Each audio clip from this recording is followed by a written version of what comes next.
I love this game. I live this game. And there's 1,000 other guys waiting in the wings who are obsessed with this game. Hey, everybody know ain't no party like a Diddy party, so. Yeah, that's what's up. Yeah. Adam Sandler is one of Hollywood's most beloved comedy icons. But on the 14th day of the Diddy trial, there were no laughs, only tension. Everyone's attention shifted from movies to the man on the stand and what he had to say about Diddy. The courtroom was packed, cameras flashing, reporters glued to every move. And the moment Adam took his seat to testify, the energy shifted. What he shared wasn't comedy. It was chilling, unsettling, and centered completely around one man, Sean Diddy Combs. According to Adam, Diddy wasn't just a music legend. He was a skilled manipulator. Lunch Mia was back on the stand, and remember, prosecutors wanted her to be done today, but unfortunately, she will be back on the stand Monday. Once the jury was back in the courtroom, Brian Steele had them pass around a scrapbook Mia made for Diddy in 2014. He made that scrapbook after having a conversation with Diddy where he told her, "I used to look at the world the way you did," implying that he had done it all and had everything. She said it was hard to get a birthday gift for someone who had a lot of money and thought he would really enjoy it. At the top of the scrapbook, she wrote, "Puff, sometimes life goes by at a catastrophic speed. I hope on this day, I hope you can sit back and consider I made this book of articles from 1991 to now." Brian Steele asked her, "How could you make something so kind for a man that ruined your life?" And she said, "It's called psychological." There was no one around who flinched at his behavior. Someone who used charm, influence, and intimidation to control the people around him. At first, Adam believed Diddy was a friend, a mentor even. Diddy seemed to recognize something in him, not just as a funny guy, but as a potential partner in creative ventures. But that was just the beginning. What followed, Adam claimed, was a slow spiral into psychological manipulation. One of the most disturbing details Sandler exposed involved something Diddy referred to as a brotherhood weekend. Diddy flew him out to his Miami estate for what was supposed to be a casual bonding trip. But late at night, Diddy invited Adam into the steam room. The way he said it felt ritualistic. Let's watch the day said off, that Diddy this wasn't a relationship, and Brian Steele said, "But you were not in a relationship," and she reminded him that you don't have to be in a relationship for it to be I was young and manipulated and eager to survive. I'm unraveling a lot of this now in therapy. Nobody was there to say these things that were happening were wrong. There was nobody around us that ever even flinched at his behavior. I was always in trouble, and I was always just trying to find a way not to be in trouble. When asked why she needed someone else to tell her it was wrong for Diddy to make her feel like he would unalive her, she said, "There's a difference between my logic brain and trauma brain. The trauma brain wins. Eventually, it becomes normalized, and you're just trying to get back to the good. You make excuses for people. I'm a people pleaser. I'm an empath. I'm a rule follower. Just wanted to do my best and make everybody happy all the time, so I tend to take a lot more than normal people. I don't know how to explain that. I don't know if I should apologize for that. I forgive people all the time for things." At first, Adam was hesitant, but he didn't want to insult Diddy, so he went. He stayed in his boxers, trying to keep things light, but Diddy laughed and tried to pull them down. "Don't be shy," he said. "This isn't Hollywood. This is real." Adam told the court he felt powerless, like saying no would wreck everything. And that's what Diddy relied on, his ability to make others feel cornered. And it didn't end there. Adam said Diddy kept inviting him places, always alone, always with that same strange vibe. One time in LA, Diddy asked him to come watch movies like old times. But when Adam arrived, the house was empty. No staff, no assistants, just Diddy dressed in silk pajamas. At some point, Diddy paused the movie and said, "You look tired. Come nap with me." Adam said it felt like a setup, but he still followed. "I didn't want to make things weird," he explained. Then Diddy patted the bed and whispered, "You're mine now, Sandy." Calm. Certain. Adam said that's what made it terrifying. Diddy's tactics weren't loud, they were calculated. He sent random gifts, popped up uninvited, and acted like everything was normal. It was mental warfare. No physical harm, but all control. Adam said he felt like a marionette. He couldn't tell the press, couldn't confide in anyone. Diddy made it feel like his career, everything, was in his grip.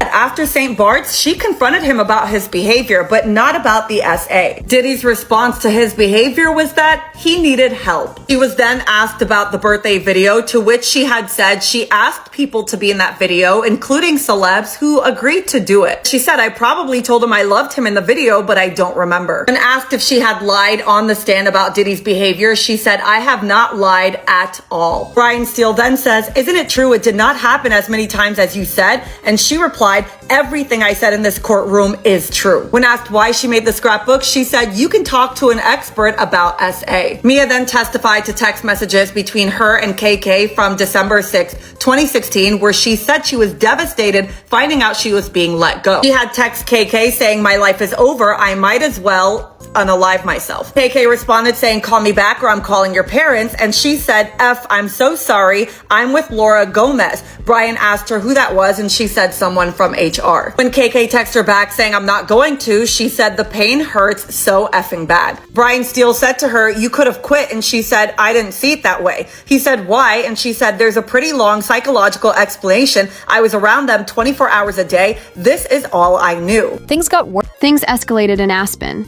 It was pitched as a creative getaway. Industry folks, good vibes, or so Adam thought. But then Diddy suggested a private snowmobile ride to a secluded cabin. "Just us," he said. Adam hesitated, but again, didn't want drama. That cabin felt like a nightmare. A roaring fire, a robe laid out, and a camera on a tripod. Diddy handed him the robe and said, "You're in my world now. This is how it's done." He expected Adam to strip. When he didn't, Diddy tried to undo the robe himself. Adam fled. But the nightmare wasn't over. Years later, a USB arrived in the mail. On it, a short video, one of those private encounters. Nothing violent, but clearly recorded without his consent. The message with it read, "Be careful what you say. We all have ghosts." That's when Adam realized he wasn't Diddy's friend. He was a bargaining chip. In court, Adam said he wasn't the only one.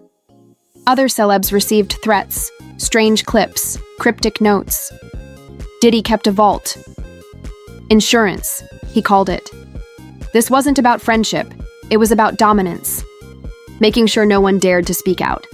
After 11 o'clock this morning, the defense said we are moving for a mistrial based on prosecutorial misconduct. The motion was denied. But here's the backstory. Lance Jimenez, an arson investigator, was asked about that Molotov cocktail that was found inside Kid Cudi's car back in 2012. He said that in August of 2012, print cards were destroyed. Here's where the defense took the issue. There were two additional questions asked that said, "Did you authorize prints to be destroyed?" This is what the prosecution asked the arson investigator. Then they said, "Was this unusual?" So the defense said in their argument as to why they want a mistrial that they felt this was prejudicial. They felt like this was the prosecution trying to put in the jurors' heads that Combs somehow was involved with the destruction of evidence. But again, the judge denied the motion for a mistrial, and instead, when the jurors came back, he said to them, quote, "Questions regarding destruction of fingerprint cards are irrelevant and not to be considered in this case." Adam said he lived in fear for years, turned down roles, avoided press. People assumed he was being selective. In reality, he was petrified. PTSD, panic attacks, nightmares, all rooted in Diddy's shadow looming over him. The defense tried to argue Adam's career didn't suffer, but he shut that down quick. "Oh, fame doesn't protect you," he said. "It hides you. And I wore that mask daily." He showed the court a note he wrote back in 2004. It read, "I wish I could disappear."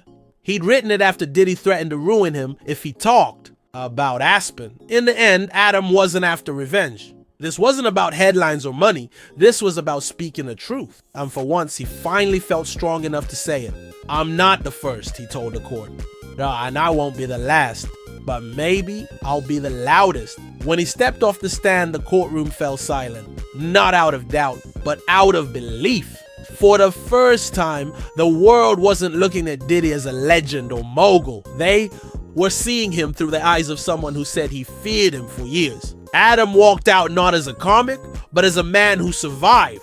And as the trial continues, the spotlight is shifting, not on the artist, not the entrepreneur, but the man accused of building an empire through silence and fear. This trial isn't just about one person's trauma. It's about how unchecked power can keep people quiet for decades.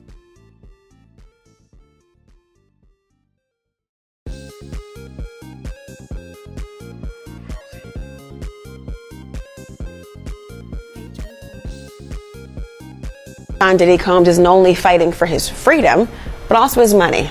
Even with all his legal troubles, Forbes estimates his net worth is still around $400 million. But if he were to be convicted, all that could be in jeopardy. Why? Because the government could actually seize his assets. People might hear that and think, wait, does that really mean that all of his businesses, all the money he has, could conceivably have been used to finance this? Therefore, it's all fair game? Yeah, it pretty much is. I mean, this is a very, very broadly phrased forfeiture allegation. It doesn't look like there was any sort of pre-indictment seizures that they're counting towards it. Normally you see things they've already gotten their hooks into. So it's basically just saying if it is an instrumentality or a proceed, we're going to go after it. And they've named the enterprise in a very broad way, the RICO.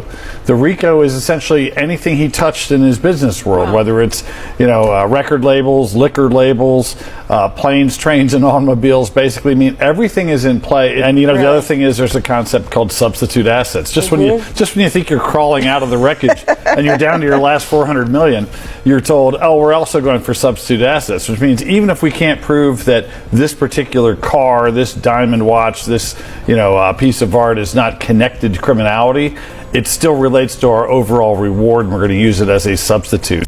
And just when you think someone's crawling out of the wreckage, even with hundreds of millions to their name, they hear, we're also going after substitute assets.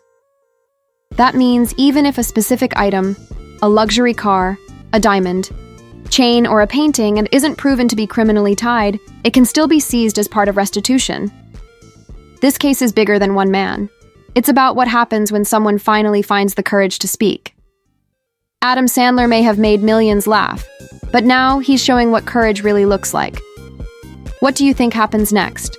In the Diddy trial? Do you think more names will step forward? Drop your thoughts in the comments.